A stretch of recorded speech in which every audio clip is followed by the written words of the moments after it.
안녕하세요. 와인 마시는 남자입니다.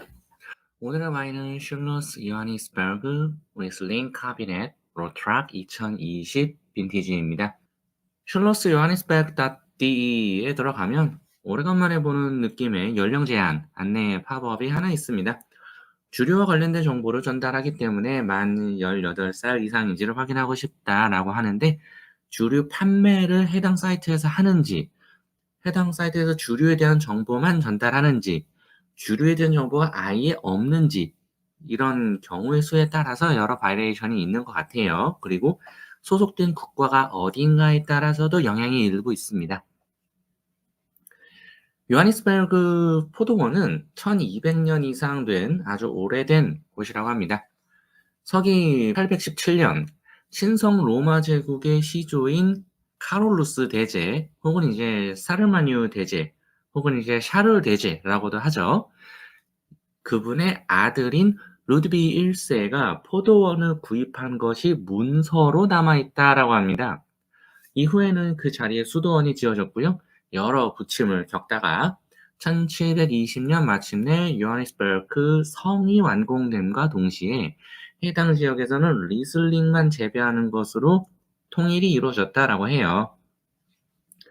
1775년에는 슈페트레제가 최초로 발견되었다라고 하는데 이는 대수도원에서 포도 수확을 시작하는 허가의 역할을 담당했던 사절이 생각보다 늦게 도착을 하면서 포도가 생각보다 많이 숙성이 되었고 늦게까지 숙성된 포도를 수확해서 와인을 만들었더니 생각보다 너무 달더라, 아주 좋더라 라고 나타난 현상이었다고 합니다. 이후에는 1858년에 최초의 아이스바인도 생산을 했다라고 해요. 와이너리는 당당하게 세계 최초의 리슬링 와이너리라고 스스로를 소개를 하고 있으며 50헥타르의 면적을 갖고 있고 남향 언덕에 위치를 하고 있습니다. 특이한 점으로는 정확히 북위 50 선에 유지를 하고 있다라고 하는데요. 여담입니다만 WSET 수업에서 와인을 재배할 수 있는 와인 벨트라고 부르는 지역은 위도 30에서 50 사이라고 얘기를 했었는데 정확히 위도 50이라는 것도 약간의 재미 포인트가 아닌가 합니다. 아울러 와이너리의 북쪽으로는 300헥타르 면적의 오크 숲이 펼쳐져 있는데 여기서 나온 오크로 배럴을 만들고 그 배럴을 와인 숙성에 그대로 사용을 한다라고 합니다. 수도원의 지하 저장고에는 무려 1748년 빈티지부터 해서 약 2만 5천 종 이상의 와인들이 보관이 되고 있다라고 합니다. 생산하는 와인의 종류는 총 11종류인데요. 캡슐의 컬러로 표현하고 있는 모습이 지금까지 봐왔던 모든 와이너리들 중에서 가장 시인성이 좋지 않나라는 생각이 또 듭니다. 크발레테츠바인으로 묶어서 표기를 하고 있고요. 그 안에는 드라이한 와인으로는 4종류, 그리고 당도가 있는 와인, 프레디카츠 와인 정도가 되겠죠. 그쪽 라인으로는 7종류가 구분이 되고 있습니다. 드라이한 쪽에서는 걸블락, 복스락, 실버락, 올드락으로 4종류가 있고요. 당도가 있는 와인에서는 컬러를 써서 걸블락, 로트락, 그룬락, 로사락, 퍼퍼락, 비올렛락, 블라우락으로 구분을 하고 있습니다. 당도가 있는 쪽에서는 내려갈수록 당도가 올라가는 형태이고요. 그래서 차례로 파인하버와 카비넷, 슈페트레지, 아우스레지, 베런 아우스레지, 그리고 그 뒤에 비올라트락은 아이스바인, 그리고 가장 마지막에 블라우락은 트로켄베렌 아우스레지에 대응을 하고 있습니다.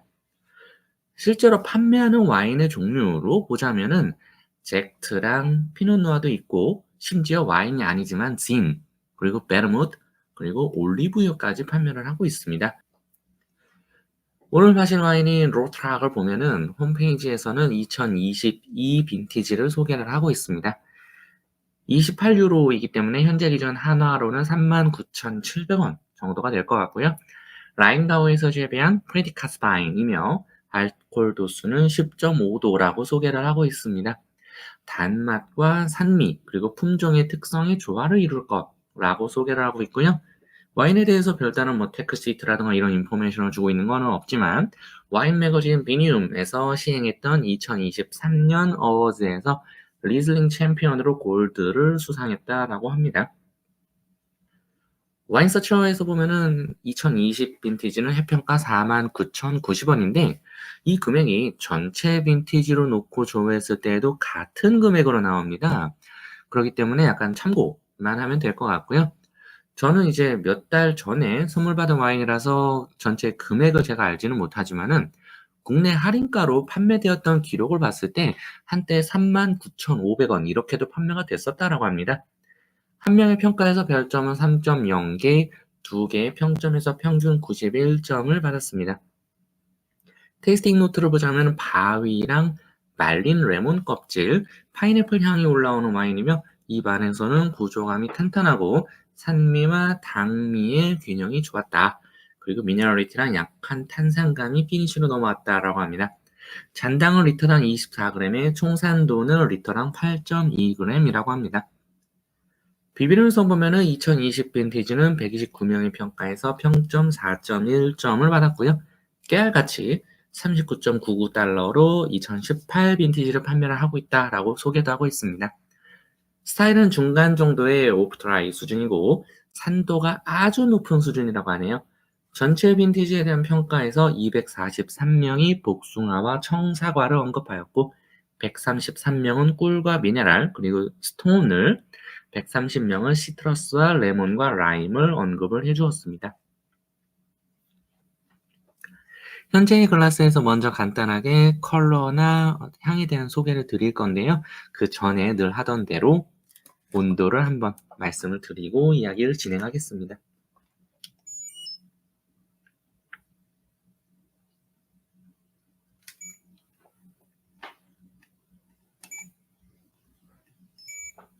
네, 8.3도. 계속 냉장고에 보관을 했던 것도 있고 실내 온도 자체가 18도 정도밖에 안 되기 때문에 굉장히 잘 유지가 되고 있는 온도라고 생각을 하고요. 그러면 지금 이쯤에서 더 칠링을 하는 거는 사실 크게 의미가 있진 않을 것 같아요. 온도를 방금 체크를 해보니까. 그래서 레이블이나 이런 것도 보여드릴 겸 꺼내놓고 진행을 하겠습니다. 겨울의 장점은 또 이런 점이지 않을까 싶어요. 자, 그러면 컬러부터 쭉 이야기를 드리겠습니다.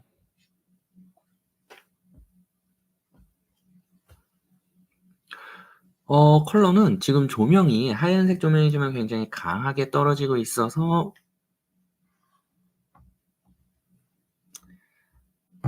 살짝 조명을 낮춰서 말씀을 드려보자면은 역시 2020 빈티지라고 할 만큼 생각보다는 연하지만 동시에 생각보다 연하지 않은 그런 컬러입니다. 제가 양을 좀 많이 따른 거라고 생각하실 수도 있는데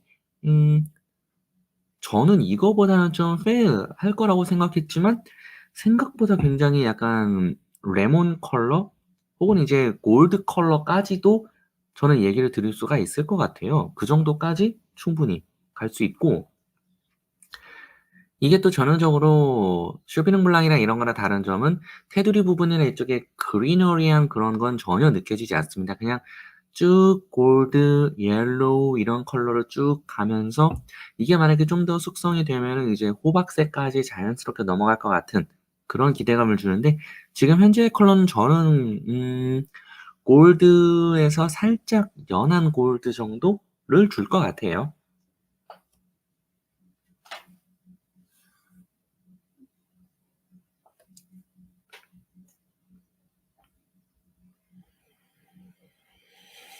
아. 느껴지는 향은 생각보다 굉장히 트로피컬해요. 이거 만약에 제가 블라인드로 그냥 맡았다라고 하면은 순간적으로 리즐링 특유의 페트롤이 느껴지기 직전까지는 '어 이거 뉴질랜드 쇼블인가?' 라고 했을 것도 같아요. 근데 그 뒤에서 아니나 다를까 진하게 확 올라오는 이 페트롤 향이 있는데 음 온도가 지금 섭씨 8.3도 밖에 안 되다 보니까 그러겠지만은 페트롤 향이 강하게 올라오기도 하지만 그 페트롤 향보다도 좀 더 플라워리한 향이 올라옵니다. 어떻게 보면은 살짝 비오니에랑 헷갈릴 수도 있을 것 같은 만약에 페트롤이 여기서 그냥 배제가 되면은 비오니라고 그냥 얘기해도 무방할 것 같은 그런 향이에요. 음. 그러면서 그 뒤쪽에 살짝 버터리한 느낌이나 아주 약간의 유질감도 올라오는데 그 버터리한 느낌이나 유질감의 느낌이 와인의 컬러를 해치지 않고 뭐 그게 너무 만약에 과하게 올라왔다 그러면 뭐 미국 샤도네이나 이런 뉘앙스로 줬을 수도 있는데 그런 걸 해치지 않는 선에서 와인의 근본이 '아 얘는 리슬링이야.'라는 거를 그대로 살려주면서 약간의 복합미만 가미하는 정도의 그런 버터리함과 그런 밀키함 그런 게 올라옵니다. 일단 향만으로 봤을 때는 저는 되게 잘 만든 리슬링이라고 얘기를 할 것 같아요. 플라워리한 느낌이나 이런 거 뒤로 또 와인이라면 마땅히 가져야 될 그런 과일의 뉘앙스. 근데 과일의 알갱이가 크진 않습니다. 되게 웃긴 게 과일 뉘앙스가 어떤 뉘앙스냐면요. 아까 트로피컬 뉘앙스에서 같이 기인 하지만 알이 작은 파인애플의 느낌이에요. 파인애플 뉘앙스인데 이게 알이 크지 않아요. 그러면서 약간 사과 뉘앙스도 살짝살짝 올라오는데 이 사과가 뭐 홍옥이라든가 이런 빨간 사과의 뉘앙스는 아닙니다. 청사과 뉘앙스인데 청사과에다가 파인애플 정도의 당도를 살짝 더해 주고 그 사과의 알갱이가 좀 작은 사과의 지름이 한 요 코르크 정도밖에 안 되는 그런 청사과인데 안에 당도는 파인애플 이런 뉘앙스의 어떤 과일 요런 게 연상이 됩니다. 그래서 2차 향까지는 아까 제가 뭐 버터라든가 밀크 이런 것까지 언급을 했으니까 거기까지는 있는데 뭐 당연하지만 당연한 얘기지만 3차 향까지는 나올 수가 없고요.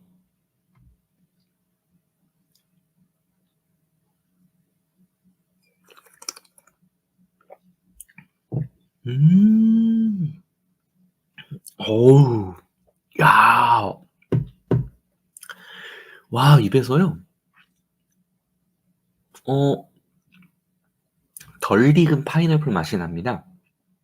그렇게 막 숙성되지는 않은 파인애플에 살짝 청사과를 가미한 그런 굉장히 과일과일한 뉘앙스로 떨어져요 입에선.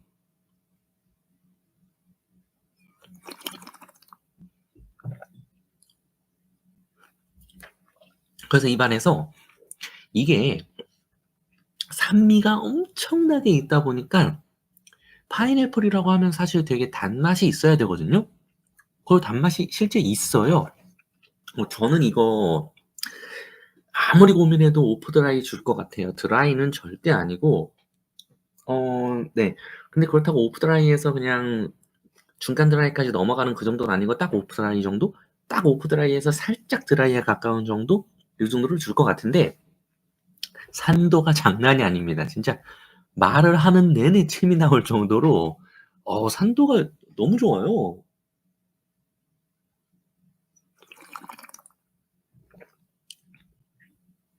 그래서 저희가 파인애플 먹으면 그 찌릿하고 올라오는 새콤한 그 산미 있지 않습니까? 진짜 그 과일의 산미 그대로이고 알코올감은 굉장히 낮습니다. 근데 아예 없는 건 또 아니에요. 얘네가 이제 공식 홈페이지에서 자기들이 10.5 도라고 표기도 해 놨지만은 저는 제가 만약에 그걸 모르는 상태로 블라인드로 마셨다라고 하면은 얘 알코올감은 그래도 한 10도 정도는 줄 것 같습니다. 9.5 라고 9 도에서 9.5 이렇게 가기에는 너무 좀 높은 마시고 나서 약간 알코올이 주는 짜르르한 느낌까지는 안 가요. 그런데 뭔가 속에 그 식도가 짜르르한 느낌까진 아니지만 그래도 마시고 나서 위에 상부, 위장관의 상부가 약간 좀 뜨끈해지는 그런 뉘앙스 정도까지는 줍니다. 이런 거는 또 이제 한 5 도, 6 도짜리 맥주에서는 알 수 없는 그런 도수이죠. 그런 느낌이고 바디감은 되게 좀 고민이 되는데 산도가 굉장히 높고 알코올감도 낮지 않은 거를 생각하면은 저는 모더레이트 정도? 네 그 정도 바디감을 줄 것 같습니다. 입에서의 풍미 강도는 저는 이 파인애플의 뉘앙스가 굉장히 강렬해요.